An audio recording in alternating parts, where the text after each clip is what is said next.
Hello student, नमस्ते। आपका नमस्ते यूट्यूब चैनल पर वेलकम है। तो आज की क्लास में हम एम्प्लॉयबिलिटी स्किल के क्लास में हम क्या पढ़ने वाले हैं, कॉन्स्टिट्यूशन के बारे में, जिसमें हम क्या पढ़ रहे थे, फंडामेंटल राइट्स के बारे में पढ़ रहे थे। तो आज हम आर्टिकल 20 पढ़ेंगे, ठीक है। आर्टिकल 20 पढ़ेंगे। तो चलिए क्लास को स्टार्ट करते हैं। क्लास को स्टार्ट करने से पहले हम देख लेते हैं कि जो हमारा नमस्ते ITI एप्लीकेशन है वहाँ पर कौन कौन से ट्रेड अवेलेबल है, ठीक है। तो आपका जो पहला ट्रेड है वो क्या है, आपका एक तो आपका आ जाता है RAC, ठीक है। RAC फिटर टर्नर मशीन आ जाता है। फिर आपका diesel mechanic, welder, tractor mechanic, plumber, draftsman, survey और कारपेंटर, ठीक है। इस ट्रेड के साथ साथ आपको क्या फैसिलिटी मिलने वाला है, एक तो आपको WCS मिलने वाला है, ठीक है, वर्कशॉप साइंस एंड कैलकुलेशन। दूसरा आपको मिलने वाला है इंजीनियरिंग ड्राइंग AD का। और तीसरा आपको ES यानी कि एम्प्लॉयबिलिटी स्किल इस ट्रेड के साथ आपको मिलने वाला है, ठीक है। साथ में ही क्या है कि आपको क्लास का जो क्लास में आपको पढ़ाया जाएगा उसका PDF अलग मिलेगा। बाकी जो सर पढ़ाएंगे उनके द्वारा हैंड रिटेन नोट्स मिलेगा। साथ में आपको मॉक टेस्ट भी मिलेगा। और क्या आपको एप्लीकेशन से रिलेटेड या फिर अदर कोई प्रॉब्लम आता है, कोई भी दिक्कत आता है, किसी भी प्रकार का समस्या आता है, तो ये कॉन्टैक्ट नंबर है 7800366021 पे क्या कर सकते हैं, कॉल कर सकते हैं। बाय द वे अगर कॉल नहीं लगता है तो आप व्हाट्सएप पे मैसेज ड्रॉप कर सकते हैं, ठीक है। आपको बाद में रिस्पांस मिल जाएगा। तो चलिए आगे देखते हैं। तो आगे क्या है आपका ट्रेड, अगर कोई भी ट्रेड है, ठीक है, उससे क्या एग्जाम में कितने क्वेश्चन बनेंगे और कितने नंबर के बनेंगे, ठीक है। तो ट्रेड थ्योरी है, उससे आपका 38 क्वेश्चन बनेगा। WCS इससे 6 क्वेश्चन, और इंजीनियरिंग ड्राइंग से 6 क्वेश्चन, और एम्प्लॉयबिलिटी स्किल से 25 क्वेश्चन बनेंगे, ठीक है। टोटल आपका 75 क्वेश्चन रहेगा, जिसमें से आपका क्या होगा कि एक क्वेश्चन आपका कितने नंबर का रहेगा, 2 नंबर का रहेगा, ठीक है। एक क्वेश्चन आपका कितने नंबर का रहने वाला है, 2 नंबर का। उस अकॉर्डिंग आपका कितना होगा, 150 नंबर का आपका एग्जाम में पूछेगा, ठीक है। अब जैसे ही नमस्ते ITI एप्लीकेशन डाउनलोड करते हैं ना, तो इस तरीके का आपको दिखेगा लोगो। आपको ईमेल ID और पासवर्ड डाल के आप लॉगिन कर सकते हैं, या फिर कॉन्टैक्ट नंबर उसके ऊपर OTP जाएगा, ठीक है, जो आपका मोबाइल नंबर रहेगा। OTP फिल करने के बाद आप रजिस्टर कर सकते हैं। इस तरीके का सेलेक्ट कैटेगरी का ऑप्शन आएगा, ठीक है। जो भी ट्रेड होगा उस पर आप क्लिक करिएगा, सेव करिएगा, फिर आप उस पर इस पर पहुँच जाएंगे जहाँ आपको बाय नाउ का ऑप्शन आएगा, ठीक है। वहाँ पे आपको क्या होगा, यहाँ पे नीचे आपको व्हाट्सअप का भी ऑप्शन दिया रहेगा, आप हेल्प चैट भी कर सकते हो, ठीक है। आपको हर एक चीज़ मिल जाएगा। कॉन्टैक्ट नंबर आपको वही मिल जाएगा, 7800366021 पे आप कॉल कर सकते हो। तो चलिए क्या करते हैं, हम क्लास को क्या करते हैं, स्टार्ट करते हैं। तो आज हम क्या पढ़ने वाले हैं, हमारा कौन सा चल रहा था टॉपिक, फंडामेंटल राइट्स चल रहा था, ठीक है। फंडामेंटल राइट्स हमारा चल रहा था, उसमें हम कौन सा पढ़ने वाले हैं, आर्टिकल 20 के बारे में हम पढ़ने वाले हैं। तो आर्टिकल 20 आपका क्या कहता है, तो पहले हम देख लेते हैं। फंडामेंटल राइट्स, इसमें कौन सा आर्टिकल पढ़ते हैं,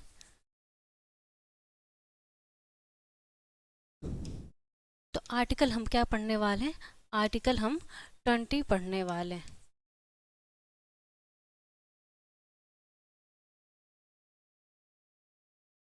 आर्टिकल हम 20 पढ़ने वाले हैं। आर्टिकल 20 क्या कहता है कि जब तक, ठीक है, जब तक कोई अपराधी है, ठीक है, कोई अपराध करता है, तो जब तक उसका अपराध सिद्ध नहीं हो जाता ना, तब तक उस अपराधी को सजा नहीं दिया जा सकता है, ठीक है। आर्टिकल 20 ये कहता है कि जब तक अपराधी का सजा सिद्ध नहीं हो जाता, उसको अपराधी नहीं माना जाएगा, ठीक है।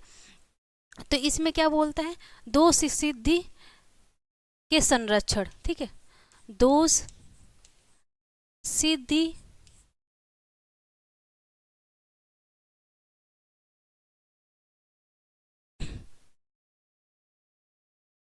दोष सिद्धि के संरक्षण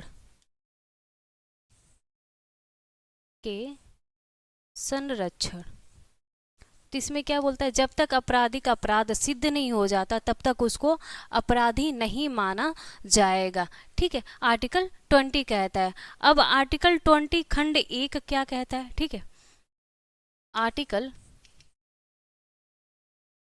20 खंड 1 क्या कहता है आपका, तो आर्टिकल 20 खंड 1 क्या कहता है कि जब तक कोई कानून बना है, ठीक है, जब तक कोई कानून नहीं बना है, जैसे कि मान के चलो कि आर्टिकल जो 20 खंड 1 है उसमें क्या है कि जैसे कि मान के चलो कोई आपको क्या करता है, मान मान लो कि कोई आपका बर्थडे पार्टी है, ठीक है, आपका बर्थडे पार्टी है और आपका बर्थडे है, ठीक है। तो उसमें क्या किया जाता है, आजकल के देखते हो ना कि कैसे मनाते हैं, पहले उसको पूरा मारा पीटा जाता है, पूरा केक में आपका वो फेस पूरा उस पर लगा दिया जाता है, ठीक है। इस दौरान हंसी मजाक में क्या होता है कि कोई गलती हो जाता है, उस गलती की वजह से क्या होता है कि किसी प्रकार का अपराध हो जाता है। अपराध का मतलब किसी प्रकार का दुर्घटना हो जाता है, उसमें क्या हो जाता है कि आपको चोट पहुंच जाता है या फिर ऐसा स्थिति आ जाता है जहाँ पे वो इंड हो जाता है, ठीक है, यानी कि उसकी मृत्यु हो जाती है, ठीक है। तो ऐसा कोई कानून देखो, अब क्या है कि अब इसके ऊपर अगर कानून बन जाता है, इसके पहले कोई कानून नहीं बना था तो वो अपराध के श्रेणी में नहीं आएगा। अगर इसी के ऊपर अगर कानून बन जाता है तो वो अपराध के श्रेणी में आएगा, ठीक है। तो इस दौरान अगर क्या होता है, कोई दुर्घटना हो जाता है, ठीक है, और अब तक कोई कानून नहीं बना है तो वो नहीं माना जाएगा अपराध के अंदर, ठीक है। अगर उस टाइम अगर वो कानून बना होगा तो वो अपराध के श्रेणी में आ जाएगा, ठीक है। तो इसमें हम क्या लिखेंगे, आर्टिकल 20 खंड 1 में क्या लिखेंगे, कार्योत्तर विधियों में संरक्षण, ठीक है, कार्योत्तर विधियों में संरक्षण, विधियों में संरक्षण, ठीक है। कि अगर मान के चलो कि इसमें क्या होता है, एक बार फिर से सुनना इसको, कि क्या होता है कि जैसे कि मान लो कि आपका कोई गलती हो जाता है, ठीक है, कोई गलती हो जाता है, इस गलती के पहले इस गलती के लिए कोई कानून नहीं बना हुआ है, ठीक है। और क्या होता है कि इसके बारे में हम क्या करते हैं, कोई भी एफआईआर दर्ज कर देते हैं या फिर उस पर हम केस करते हैं, ठीक है। तो इस गलती के लिए कोई कानून नहीं बना है तो वो अपराध के श्रेणी में नहीं आएगा। अगर उसके बाद क्या होता है, वो गलती होता है, उसके पहले क्या होता है, वो कानून बन जाता है तो वो अपराध के श्रेणी में आएगा, ठीक है। तो ये है कार्योत्तर विधियों में संरक्षण। अब हम आगे बढ़ेंगे तो आगे क्या है आपका, आर्टिकल खंड 2 क्या कहता है आपका, आर्टिकल 20 खंड 2 क्या कहता है कि किसी अपराधी को क्या किया जाता है, किसी अपराधी को एक बार गलती करने पे उसको 2 बार सजा नहीं मिलेगा, ठीक है। अगर किसी अपराधी ने एक बार मर्डर कर दिया, ठीक है, उसके पीछे क्या होता है कि उसके लिए क्या होता है, उसको सजा मिलता है, उसको क्या किया जाता है कि हाँ ये इसने क्या किया, मर्डर किया है, चाहे कोई अपराध किया है तो वो सजा काट लेता है, चाहे मान के चलो 6 महीने का उसने जेल का सजा काट लिया। अब फिर दूसरा कोई आता है बोलता है कि इसने उस व्यक्ति को क्या किया है, उस व्यक्ति का मर्डर किया है, तो उसके लिए उसको दोबारा सजा नहीं मिलेगा। अगर उसने एक बार उस अपराध का सजा काट चुका है, उस अपराध के लिए एक बार सजा काट चुका है तो वो दोबारा उस अपराध के लिए दोबारा सजा नहीं काटेगा, ठीक है। तो इसमें क्या है कि एक बार गलती के लिए, ठीक है, या फिर ऐसे लिख सकते हो दोहरे दंड के संरक्षण, ठीक है, दोहरे दंड के संरक्षण,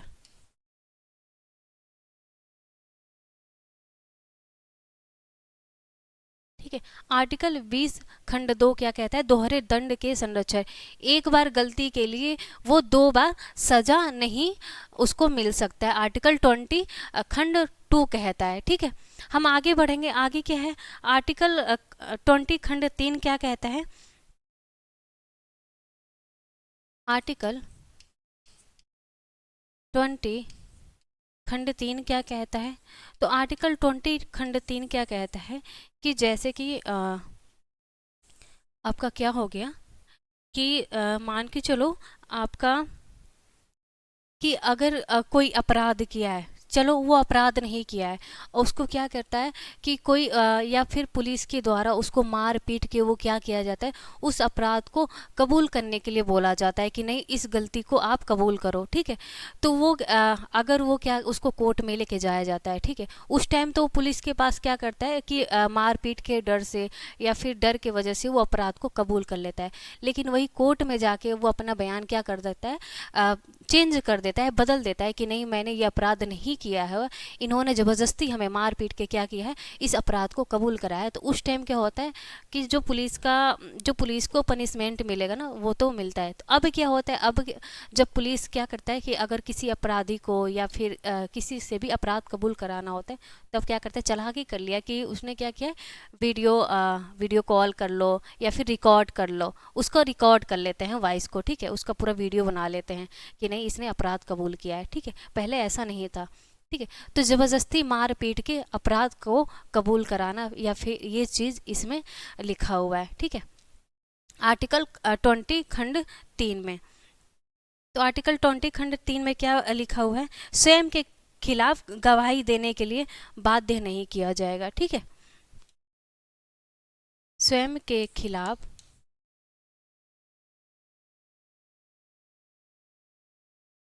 गवाही देने के लिए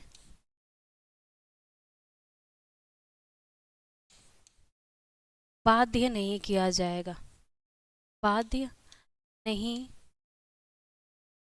किया जाएगा,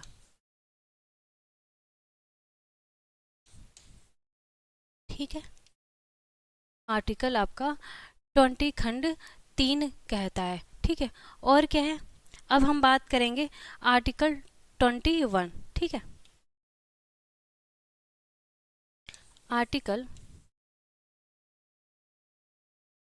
21, आर्टिकल 21 क्या कहता है आपका, प्राण एवं देह, ठीक है, प्राण एवं दैहिक स्वतंत्रता, ठीक है, protection of life and personal liberty, ठीक है। तो इसमें क्या है, इसमें आपका क्या है, विदेश जाने की स्वतंत्रता है, ठीक है, विदेश जाने की स्वतंत्रता है। विदेश, अगर आप विदेश जाना चाहते हो, ठीक है, अमेरिका जाना चाहते हो, ठीक है, और आप किसी भी बाहर आप कंट्री में जाना चाहते हो तो उसमें जाने की स्वतंत्रता है। इसमें एक केस था आपका मेनका गांधी भारत संघ, एक केस था, इस केस के बारे में आपको बता देते हैं।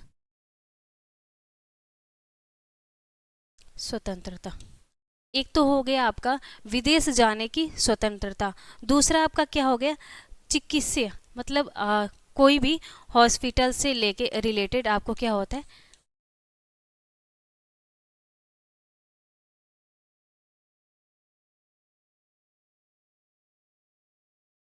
जैसे इसमें क्या है आपका सेकेंड वाला, कि पहले क्या होता था कि अगर किसी का एक्सीडेंट हो जाता था, ठीक है, किसी का दुर्घटना हो जाता था, तो क्या होता था उस समय, उस केस में क्या होता था कि अगर हॉस्पिटल, गवर्नमेंट हॉस्पिटल में ले जाते थे तो डॉक्टर जल्दी उसका इलाज नहीं करता था, पहले बोलता था कि पुलिस को बुलाओ, ये करो वो करो। तो ये सारी चीज़ें थे, उस इतने ही में क्या होता था कि अगर उसकी जान भी बचने वाली है ना तो उसका मृत्यु हो जाता था। तो अब ऐसा नहीं है, पहले क्या है कि पहले उसका जान बचाया जाए, फिर बाद में जो उसका कार्यक्रम हो, जो भी है, मतलब पुलिस को बुलाना या फिर जो भी रिपोर्ट वगैरह है वो हम कर सकते हैं, लेकिन पहले क्या है, उसका जान बचाने का जिम्मेदारी है, ठीक है। तो ये आपका आर्टिकल 21 में है, ठीक है। उसके बाद आपका क्या होता है कि आपका स्वच्छ पानी का अधिकार इसमें दिया गया है, कि अगर कोई गंदा पानी पिलाता है, ठीक है, अगर नगर पालिका द्वारा अगर गंदा पानी दिया जाता है तो आप क्या कर सकते हो, सुप्रीम कोर्ट में केस कर सकते हैं, ठीक है। स्वच्छ पानी पीने का अधिकार, पीने का अधिकार, ये भी किस में कहा गया, आर्टिकल 21 में कहा गया है, ठीक है।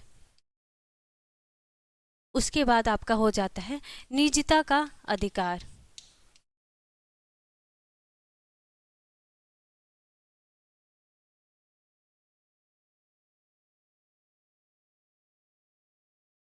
निजता का अधिकार। ठीक है, ये सारे किस में बोले गए हैं? आर्टिकल 21 में बोला गया है। ठीक है, आगे हम बढ़ेंगे तो आगे आपका क्या है? तो आर्टिकल हम किसके बारे में पढ़ेंगे? आर्टिकल 21A के बारे में हम पढ़ने वाले हैं। ठीक है, आर्टिकल 21 के आगे हम पढ़ने वाले 20A के बारे में।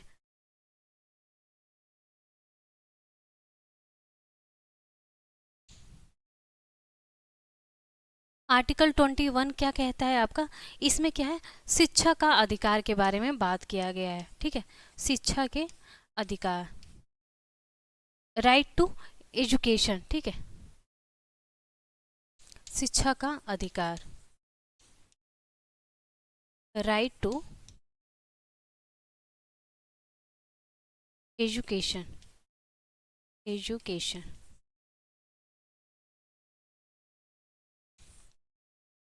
तो आर्टिकल 21A में क्या बोला गया है कि शिक्षा का अधिकार इसमें प्राप्त है। और क्या बोला है? ये कब संशोधन किया गया था आपका?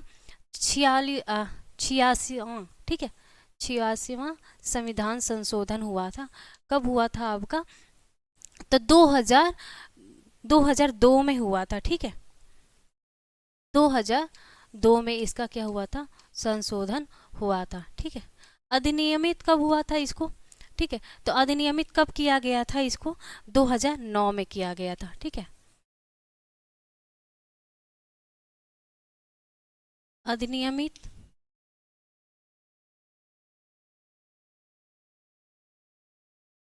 2009 में। ठीक है, 2009 में क्या किया गया था? इसको अधिनियमित किया गया था। इसको कब लागू किया गया था? लागू कब हो गया? तो लागू आपका हुआ था 1 अप्रैल। ठीक है, 1 अप्रैल आपका 2010 में क्या हुआ था? लागू हुआ था कि जो 6 साल के बच्चे हैं ना, 6 वर्ष से लेके जो 14 वर्ष के बच्चे हैं, ठीक है, उनको फ्री में क्या किया जाएगा?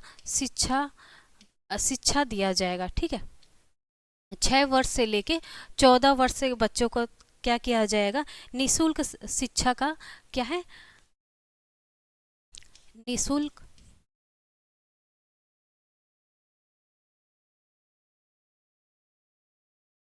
निःशुल्क शिक्षा अनिवार्य। ठीक है, ये किस में बोला गया है आपका? आर्टिकल 21A में बोला गया है। ठीक है, 6 वर्ष से लेके 14 वर्ष तक बच्चों को निःशुल्क शिक्षा का अनिवार्य इसमें क्या है? प्राप्त है। फिर आगे हम बढ़ेंगे, आगे हमारा क्या कहता है? आर्टिकल 22। ठीक है, आर्टिकल 22, आर्टिकल 22 में हम क्या लिखा हुआ है?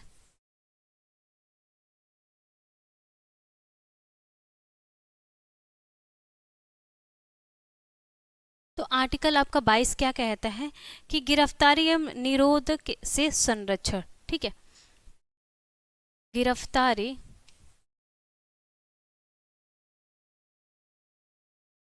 गिरफ्तारी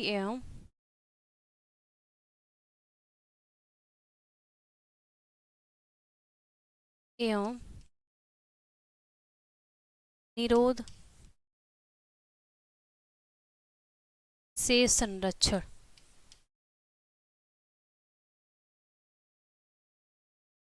गिरफ्तारी एवं निरोध से संरक्षण का मतलब क्या है कि किसी भी व्यक्ति को, ठीक है, इसमें क्या बोला गया? आर्टिकल 22 में गिरफ्तारी एवं निरोध से संरक्षण। तो इसमें क्या बोला है कि इसमें गिरफ्तार क्यों किया जा रहा है, उसका कारण होना चाहिए। ठीक है, अगर किसी व्यक्ति को गिरफ्तार किया जा रहा है, ठीक है, तो उसका कारण होना चाहिए। पहले तो उसका कारण होना चाहिए कि वो क्यों गिरफ्तार कर रहा है। ठीक है, फिर आगे क्या कहता है कि आगे कहता है कि उसको अपना क्या है, उसको अगर मान लो कि अगर कोई अपराधी है, चाहे, ठीक है, किसी भी गलती की वजह से, ठीक है, तो उसको क्या है कि अगर उसके ऊपर कोई केस वगैरह होता है, ठीक है, तो उसको अपने मन पसंदीदा, ठीक है, वकील चुनने का भी अधिकार है। ठीक है। वकील को क्या है, चुनने का अधिकार है।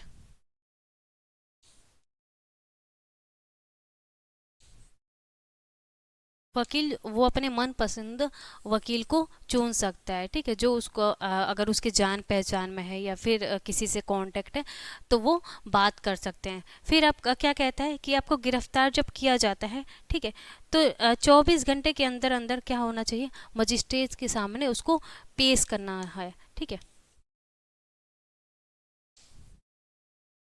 मजिस्ट्रेट के सामने क्या करना हो, 24 घंटा के अंदर अंदर, 24 घंटे के अंदर अंदर, 24 घंटे के अंदर अंदर क्या करना है, उसको पेश होना है, ठीक है। अगर मान लो कि उसको क्या है कि अगर किसी अपराधी को क्या करना है कि वो उसको अरुणाचल प्रदेश से, ठीक है, अगर लाना है कहाँ पे, दिल्ली पे लाना है, तो वो जो आने का जो समय है ना उसको छोड़ के, ठीक है, उसको छोड़ के 24 घंटा के अंदर अंदर क्या होना है, उसको पेश करना है कहाँ पे, मजिस्ट्रेट के सामने, ठीक है। तो ये बात ध्यान में रखेंगे आप कि जो आने का समय होगा ना, अगर बहुत ज़्यादा दूर से होगा तो वो समय को घटा के 24 घंटा के अंदर अंदर क्या करना है, मजिस्ट्रेट के सामने पेश करना है, ठीक है। तो ये कहता है आपका आर्टिकल 22, ठीक है। अब हम बात करेंगे शोषण के विरुद्ध अधिकार, ठीक है।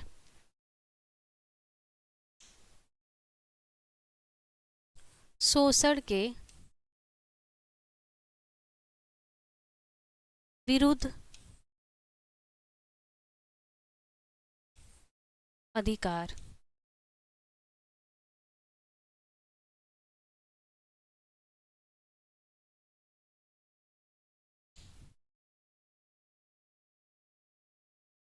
शोषण के विरुद्ध अधिकार। तो ये आर्टिकल कहाँ से कहाँ तक है, हम इसमें बात करेंगे आर्टिकल 23 और 24 के बारे में बात करेंगे, आर्टिकल 23 और 24 के बारे में बात करेंगे इसमें। तो आर्टिकल 23 आपका क्या कहता है, तो आर्टिकल 23 क्या करता है, मानव दुर्व्यवहार एवं मानव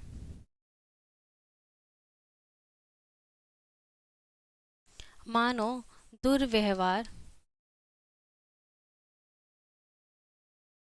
एवं बलात्श्रम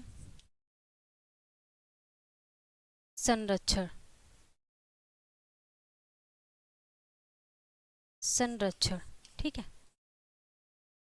ये कौन से आर्टिकल में बोला गया है, तो आर्टिकल आपके 23 में बोला गया है, ठीक है, आर्टिकल 23 की हम बात कर रहे हैं, ये आर्टिकल 23 की बात कर रहे हैं, ठीक है, मानव दुर्व्यवहार एवं बलात्संग के संरक्षण, ठीक है। तो इसमें क्या बोला है आपका कि ऐसे ठीक है, अगर कोई भी व्यक्ति है, ठीक है, किसी के साथ उसको, अगर कोई व्यक्ति है, ठीक है, उसको जबरदस्ती क्या करना, जबरदस्ती काम करवाना, ठीक है, या फिर उसके उसको बेचना, ये सारी चीज़ें क्या क्या है, इसके संरक्षण के बारे में बात किया गया है, कहाँ पे, आर्टिकल 23 में बात किया गया है। अब आर्टिकल हम 24 की बात करेंगे, तो आर्टिकल 24 हमारा क्या कहता है, तो आर्टिकल 24 हमारा क्या कहता है, इसको देखेंगे। तो आर्टिकल हमारा 24 क्या कहता है, बालकों के नियोजन पर प्रतिबंध, ठीक है, बालकों के बालकों के नियोजन पर प्रतिबंध, नियोजन पर प्रतिबंध, प्रतिबंध इसका मतलब हम समझेंगे। तो क्या इसमें कहा है, इस आर्टिकल में, आर्टिकल 24 में, कि अगर कोई बच्चा है, ठीक है, कोई बच्चा है, वो अगर 14 साल का है तो उसको ऐसे कोई भी जैसे कि जोखिम वाला काम ना कराना, ठीक है, जोखिम वाला किसी ऐसे फैक्ट्री में काम ना करना कि जैसे कि उसको क्या हो, उसको हानि पहुंचे, ठीक है, उसको किसी प्रकार का चोट लग जाए, ठीक है। तो इसके बारे में क्या बोला गया, आर्टिकल 24 में बोला गया है, ठीक है। तो आर्टिकल हम आगे देखेंगे, तो आगे हम क्या देखेंगे, धार्मिक स्वतंत्रता का अधिकार, ठीक है, आगे हम पढ़ेंगे धार्मिक स्वतंत्रता का अधिकार, धार्मिक स्वतंत्रता स्वतंत्रता का अ स्वतंत्रता का अधिकार, धार्मिक स्वतंत्रता का अधिकार, तो इसमें कहाँ से कहाँ तक आर्टिकल हम पढ़ेंगे? तो इसमें हम कहाँ से कहाँ तक आर्टिकल पढ़ेंगे? तो एक तो आपका हो जाएगा इसमें कि आर्टिकल हम इसमें कहाँ से कहाँ तक पढ़ेंगे, पहले ये देख लेते हैं। आर्टिकल हम 25 से लेके 28 तक हम इसमें पढ़ने वाले हैं, ठीक है। आर्टिकल 25 से 28 तक हम इसमें पढ़ने वाले हैं। तो आर्टिकल 25 क्या कहता है? आर्टिकल 25, आर्टिकल 25 के बारे में देखेंगे। तो आर्टिकल 25 आपका क्या कहता है कि अगर कोई व्यक्ति, ठीक है, अगर कोई व्यक्ति मान के चलो कि वो किसी धर्म को, ठीक है, किसी धर्म को अपने मन से चाहता है, अगर वो मान के चलो कि वो हिंदू है, ठीक है, ऐसे नहीं किसी पर्टिकुलर नाम नहीं लेंगे धर्म का, अगर वो किसी और, अगर किसी धर्म में है, ठीक है, अगर वो किसी और धर्म को अपनाना चाहता है तो वो अपनाने का अधिकार किस में है? आर्टिकल 25 में है, ठीक है। आर्टिकल 25 में। तो क्या करेंगे? अंतःकरण की स्वतंत्रता, इसमें क्या लिखेंगे? अंतःकरण की स्वतंत्रता, अंतःकरण की स्वतंत्रता। अगर वो व्यक्ति किसी धर्म को अपनाना चाहता है, ठीक है, अपने मन से, तो वो अपना सकता है, आर्टिकल 25 में बोला है। और आर्टिकल 26 में क्या बोला है? तो आर्टिकल 26 में क्या बोला है? तो आर्टिकल आपका 26 में बोला है कि अगर कोई व्यक्ति, ठीक है, अगर कोई व्यक्ति किसी धार्मिक स्थान पे या किसी धार्मिक स्थल पे वो कार्य करना चाहता है, ठीक है, या फिर मंदिर में क्या करवाना चाहता है, मंदिर में वो भोजन करवाना चाहता है, ठीक है, किसी को, या फिर मंदिर में वो मंदिर अगर बन रहा है तो उसमें वो हेल्प कर रहा है, ठीक है, या फिर किसी ऐसे स्थान पे वो मंदिर बनवाना चाहता है, ठीक है, तो वो उसको अधिकार है। या फिर गुरुद्वारे में किसी प्रकार का हेल्प या सहायता कर सकता है, किसी प्रकार का काम कर सकता है। अब ये नहीं है कि अब सड़क पे चलते आप मंदिर बनवा दो, ये नहीं है। मतलब धार्मिक कार्यों में क्या कर सकता है, उसको कार्य में करने की स्वतंत्रता है, ठीक है। धार्मिक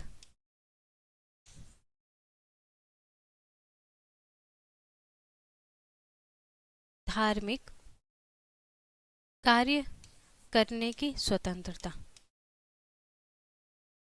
ऐसे लिख सकते हैं, ठीक है। धार्मिक कार्य करने की स्वतंत्रता क्या है, किस आर्टिकल में प्राप्त है आपको? तो आर्टिकल 26 में आपको प्राप्त है धार्मिक कार्य करने की स्वतंत्रता, ठीक है। फिर आगे हम देखेंगे, आगे आपका क्या बोला है कि आगे आर्टिकल 27 की बात करेंगे। तो आर्टिकल 27 क्या बोलता है आपका? तो आर्टिकल 27 आपको बोलता है कि धार्मिक अभिवृद्धि हेतु करों से मुक्ति, ठीक है।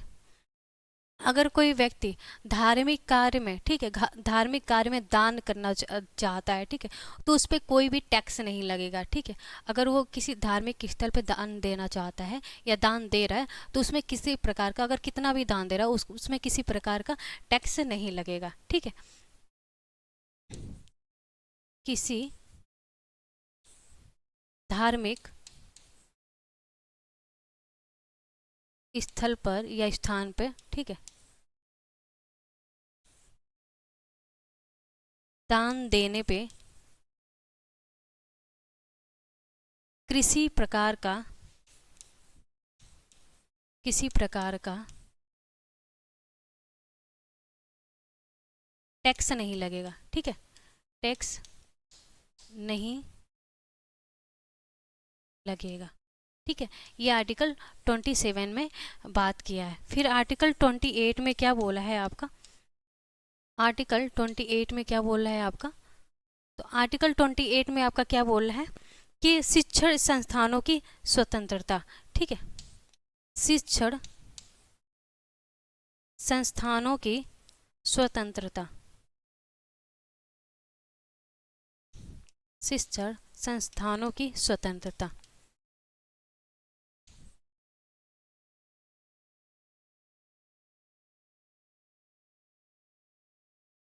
शिक्षा के लिए, ठीक है, अगर कोई संस्थान खोलना चाहता है, कोई इंस्टीट्यूट खोलना चाहता है, तो वो खोल सकते हैं। ये अधिकार हमें प्राप्त है आर्टिकल 28 के तहत, ठीक है, आर्टिकल 28 के तहत।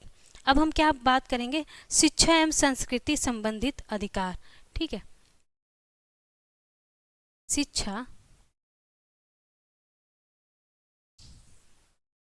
शिक्षा एवं संस्कृति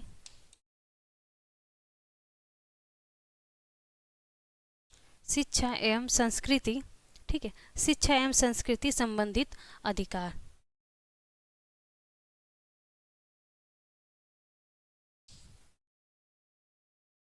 अधिकार, ठीक है।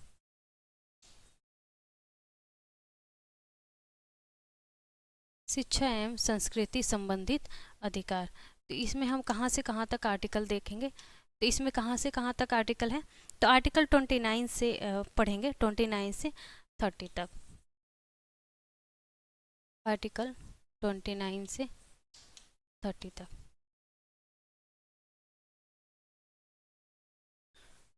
चलिए इसको देखते हैं एक बार। तो आर्टिकल आपका 29 क्या कहता है कि अल्पसंख्यक वर्गों के हितों का संरक्षण, ठीक है।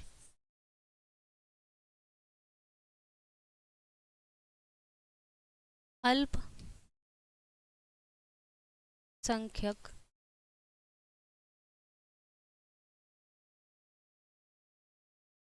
अल्पसंख्यक, ठीक है, अल्पसंख्यक वर्गों के हितों का संरक्षण, इसमें बात किया है, ठीक है।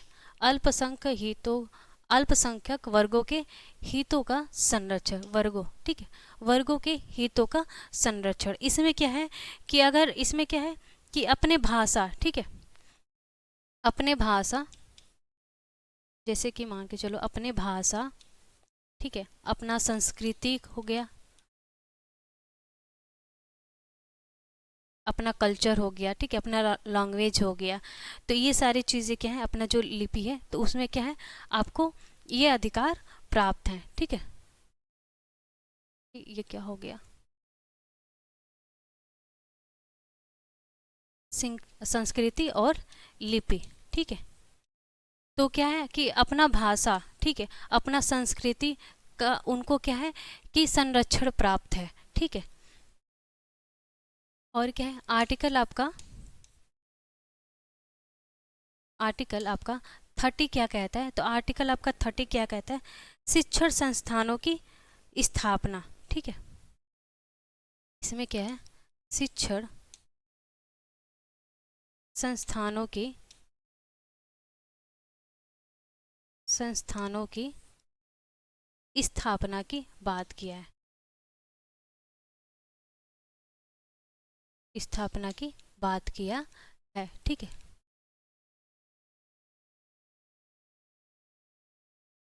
शिक्षण संस्थानों की स्थापना के बारे में बात किया है कि क्या कर सकते हैं इसमें। इसमें क्या है आपका, जैसे आर्टिकल 28 में शिक्षण संस्थानों की स्वतंत्रता की बात किया गया है, इसमें क्या है, शिक्षण संस्थानों की स्थापना की बात किया गया है, ठीक है। इसमें हम क्या कर सकते हैं, शिक्षा से रिलेटेड, ठीक है, एजुकेशन से रिलेटेड हम क्या कर सकते हैं, कोई इंस्टीट्यूट वगैरह की स्थापना कर सकते हैं। उसमें क्या है, स्वतंत्रता प्राप्त है, ठीक है, शिक्षण संस्थानों की स्वतंत्रता प्राप्त है, हमें अधिकार प्राप्त है। इसमें क्या है, स्थापना हम कर सकते हैं, ठीक है, आर्टिकल 30 के तहत। ये रहा आपका आर्टिकल 30, ठीक है। अब आर्टिकल आपका 32 क्या कहता है, संवैधानिक उपचारों का अधिकार है, ठीक है। आर्टिकल 32 क्या कहता है आपका, तो संवैधानिक, ठीक है, संवैधानिक उपचारों का अधिकार है, राइट टू कॉन्स्टिट्यूशन, ठीक है, रेमिडीज, ठीक है।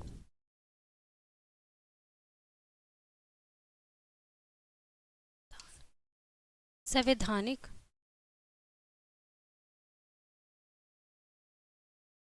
आर्टिकल 32 क्या कहता है, संवैधानिक उपचारों का क्या है, अधिकार प्राप्त है हमें, उपचारों का अधिकार प्राप्त है,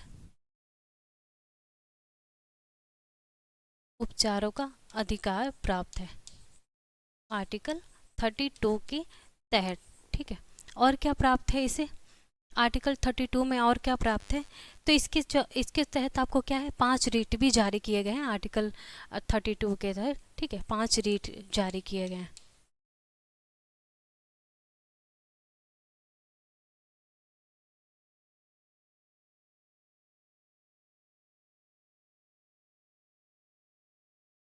ठीक है, तो ये रहा आपका फंडामेंटल राइट्स, जो हमने क्या किया है, आज ख़त्म किया है फंडामेंटल राइट्स को इस क्लास में।